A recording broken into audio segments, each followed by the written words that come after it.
And now, please welcome Executive Director of the LaLiT Suri Hospitality Group, Keshav Suri, in conversation with Skift Senior Hospitality Editor, Sean O'Neill.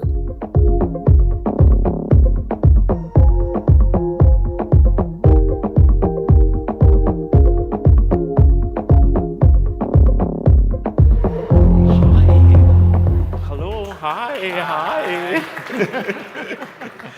Okay. Wait, I have my phone.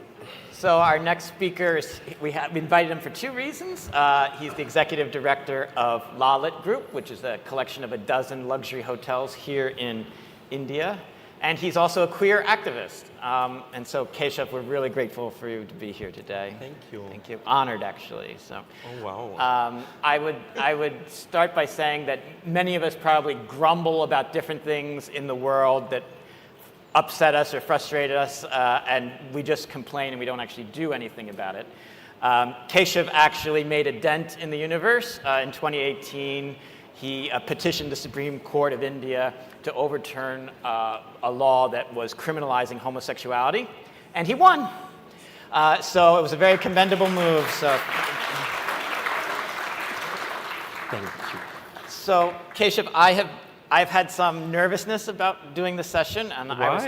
Exactly why. I asked myself why. Okay, this chair is homophobic, by the way. I was having that thought earlier today. Oh, it's a sign for me to get onto a diet. One of them. I was nervous that we're going to talk about LGBTQ issues, and it was making me flash back to like my early 20s, and my parents they came to tolerate it, but they were sort of like, don't talk about it with the neighbors, don't talk about it with extended relatives. And so, because it's pushing it in people's face. They don't mind what you're doing in your personal life, but don't make a deal out of it. And so here I am coming to India, I'm being welcomed, and I'm talking in public with people, it's a different culture, and I feel awkward about bringing up these issues. So how should I think about that? Okay, so rubbing it in everyone's face is pretty much how I've gotten through life. Right. So I think that you shouldn't feel awkward. Okay. I think that we in India are very inclusive. It's really, I don't think we're showcasing this enough. I'm sure you've been through our push and pull with the law when it comes to homosexuality.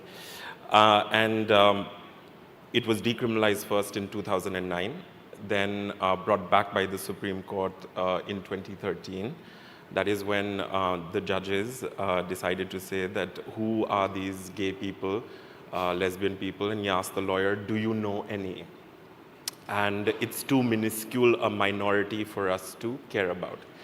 And I think that is when a lot of us that are privileged queers decided that we need to be visible, we need to take space, we need to show ourselves, and so there were a batch of 6 petitioners. That was Ritu Dalmia, Navtej Singh Johar, oh my God, I'm forgetting their names, they'll kill me, Amarnath, and it was a batch of 6 petitioners who got together, filed their petition, right after them was me, and then sort of a floodgate open, and finally in 2018 is when the decriminalization happened. It wouldn't have happened if we did not come out, if we did not work on making sure that these awkward conversations don't happen, and that we actually, and I'm not going to say that it's a good thing, don't rub it in everybody's face, but it got us somewhere. Right? That was on the LGB aspect of it. The trans community, however, had a separate fight. And India, I have to proudly say, is one of the most transgender inclusive countries in law compared to everywhere else in the world. So in 2014, there was the Nalsa judgment, which first recognized the third gender. We've had a historic transgender community. I'm sure people are aware.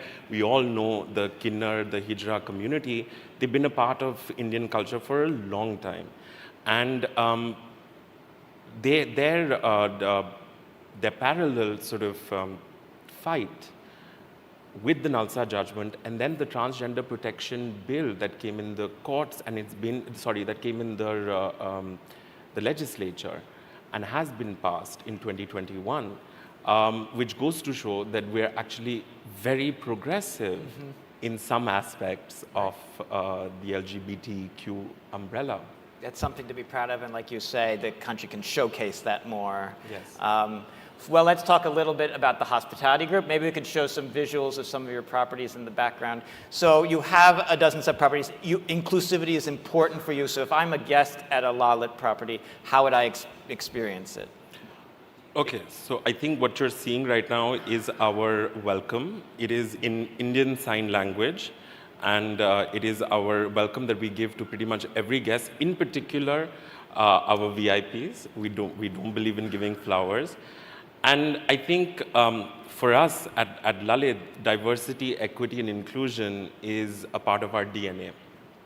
And for us, it is very important for the communities that we want to represent to be seen front and center. We don't shy away from any sort of conversation. We want our team, our guests to come and experience inclusion.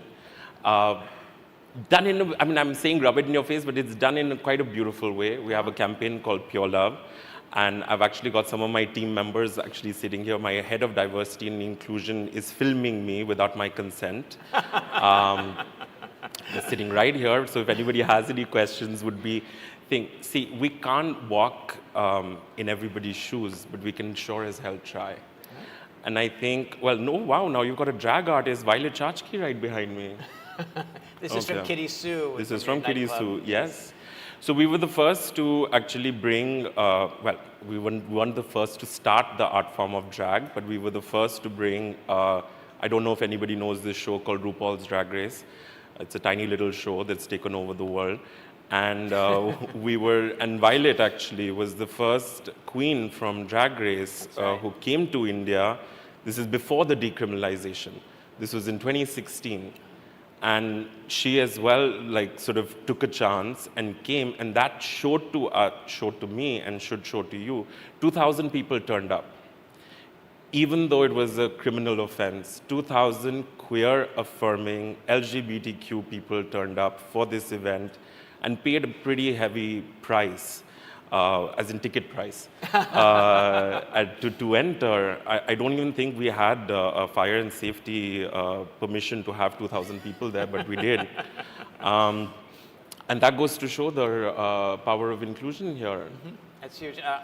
One of my colleagues stayed at LaLiT earlier this week, and there was a collection of books that were LGBT themed, and there's a children's book series that you helped concept about inclusion. Yes. And so you also, and it's not just about LGBT, it's about accessibility, and as you mentioned, sign language, some of the acid victims, you're trying to be inclusive. I'm wondering, as you see hospitality evolving in India, how is it of value to you? So for example, inclusivity might give you some edges. You recently got accredited with a major group. Tell us about that. IGLTA, yes. Which is the International LGBTQ Travel Association. Mm-hmm. And we're the only hotel chain actually to be accredited. And of which I'm an honorary chair. I'm shamelessly plugging myself as well. That book that you're holding in your hand is actually Sex in the Supreme Court by Saurabh Kirpal, and who is a leading lawyer who was on the legal case in 2009, in 2013, and in 2018, and was on the case for the same-sex marriage petitions. It documents and chronicles pretty much all the fight that we had to go through. Hi, by the way, I'm seeing Amruda after a very long time. It's the fight that we had to go through to get the decriminalization. It has essays from a lot of LGBTQ stalwarts there. I highly recommend go buy it and go read it. It has an essay by me as well. So of course I'm going to shamelessly plug myself and put that in, of course, every hotel room. There's also another book called Queeristan by Parmesh Sani, who also talks about LGBTQ inclusion at the workspace, and that has a lot of stuff that we've done at the LaLiT. I don't even know if I'm answering any of your Yeah, no, it's questions. cool. I'm just So you- going into you- I'm just Yeah, so- going into rambles. So many hotel groups in the U.S. are very supportive of like pride events and LGBTQ causes. Like when those global groups are here in India, is that the same case? Are you going to make me shame other people? Well, I mean, what are you I'm a journalist. I'm just trying to know what it's this... one industry. We love each other. I'm not Sure. going to shame them. But what I will say is that you will find the LaLiT in... So, okay, Pride is celebrated all throughout the year in India. There are some 48 Pride events that happen across the country. There are Pride events that happen in Nagpur. There are Pride events that happen in Lucknow. There are Pride events that is Calcutta, Delhi, Bombay, Bangalore. What you will see in every Pride event is the LaLiT, yes.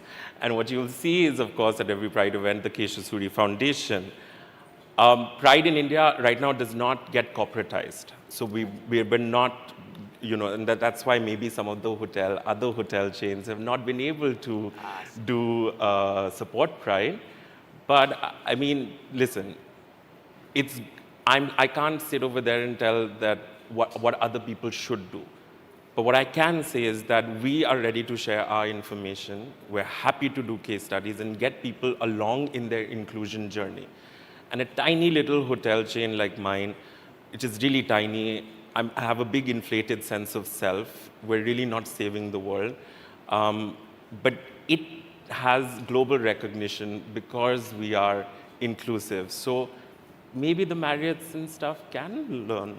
They could learn a trick or two, you know. Maybe. Oh, thank you. Thank you for that one applause. Somebody's listening to me. So I was wondering a bit about when you have your properties and you're trying to, when you have development issues, it sounds like having inclusivity is giving you some competitive advantages when you're dealing with other players, even though you're only a dozen properties. Absolutely. It not only is it giving us a competitive advantage, it's great for business. And it's giving us recognition that is immeasurable in numbers. It's because somebody's got to be first, right? So I mean, I'm happy that we're sort of over there. But there is a vibrant LGBTQ community in India. And logically, if you think of it, a population of 1.4 billion people, there's going to be a big number of people. I think what we need desperately right now is more studies done on the queer community in India, and then to talk about how great it is for business, of course. But we also need to be mindful that it shouldn't all come back to just profits and what it is. We have to make sure that, because the community, the LGBTQ community, as you know, is a very loyal community, but we also can sift through bullshit. Right. And I'm speaking a lot of bullshit right now, but we can, and we know who are really put their skin in the game and putting their money where their mouth is. Right. So there is employment that has to happen. So the Kab Suri Foundation, you have like 5 scholarships at a season. Yes. Tell a little bit about that. So the Kab Suri Foundation sponsors our scholarship, which is actually named after my cousin Aditya Nanda. And what we do is we have a hospitality school, and we're the only hospitality school that offers it. So LaLiT as a group already had a hospitality school. Yes, we have a hospitality school called the LaLiT Suri Hospitality School. I know we're so innovative with our names, and Keshav Suri Foundation, we're so egotistical in this family. Anyway, besides that, this is a therapy session, I feel. It's personal brand. It's very unfair. Yes, put your name there first. So yes, we have a hospitality school. That hospitality school offers a diploma degree which is actually refunded through a scholarship for LGBTQ students, for any, in particular, transgender students who'd like to become future chefs. It is a diploma degree on food production and food service. Yes, cool. And we're very proud of that. We've been running it now for over 5 years. And I think we're the only institution in the country, actually, that provides a scholarship for LGBTQ students. And oh, thank you, yes. I live for the applause. Lady Gaga. You're already, listen, I'm already big. I've got an inflated sense of ego. You're just inflating it by giving me all of this love, but thank you. We do have an audience question. So India is very diverse and inclusive. This is not the image represented abroad where it is often negative. How does India let the world know the positive? Come to the LaLiT. Come to the LaLiT, see us. We have the pride flag, and actually it is the pride flag that includes the trans colors and the Black Lives Matter movement, which in India translates to caste. And we put that front and center for 365 days a year, because India celebrates Pride 365 days a year. That makes sense. And so it's not just for us a June Pride month. And then actually read up on what I was talking about, us being very trans-inclusive. Read up a little bit about Kab Suri, read up about the fact that we've got this a vibrant drag culture within India. Cross-dressing, trans community has been a part of our culture for years. What is the import? Homophobia was the import that we got. Homosexuality right. The was British, a part of our British culture. colonial brought Yes. in the laws and the registration. Yes, 377 was the buggery law that the British gave us. Yeah. And I guess the thing that I would close on is one thing that really strikes me. I think a lot of the other people on stage at the event today are going to be very buttoned up. They're going to have their game face on, be a little political. And Keshav's manner is very authentic, I would say, if you don't mind me talking about it, from the heart, earnest. And I think that really appeals to the upcoming generation as they choose hospitality brands, as they look on social media. They're looking for authenticity. And so there's a lesson, I think, to really be learned there. Thank you so much, Keshav. Thank you so much. Thank really you. appreciated this. Thank you, guys.